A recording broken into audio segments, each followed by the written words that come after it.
ప్రజాస్వామ్యంలో ఏ పౌరుడైనా తన జీవితకాలంలోనే తనకు తగిన న్యాయం పొందాలి.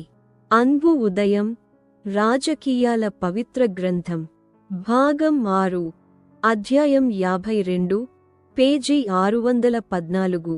భారతీయ పౌరుడి రాజకీయ చారిత్రక రికార్డు. ప్రజాస్వామ్య దేశంలో మనం సామూహిక పౌరులు ఎవరు? రాజకీయ హక్కులను కోల్పోయిన స్వదేశీ ప్రజలు రాజకీయ శరణార్థులమా? అన్బు ఉదయం పార్టీ నాయకుడు సెంబుట్సే-ఎం.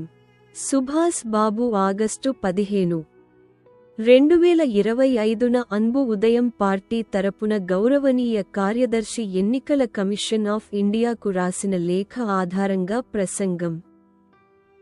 ఇది మార్చి 31 నుండి 10 రోజుల పాటు ఉదయం 9:30 గంటలకు అన్బు ఉదయం ఇండియా అఫీషియల్ అనే యూట్యూబ్ ఛానెల్లో ప్రసారం చేయబడుతుంది. అన్బు ఉదయం పౌరుల సొంత రాజకీయాలు.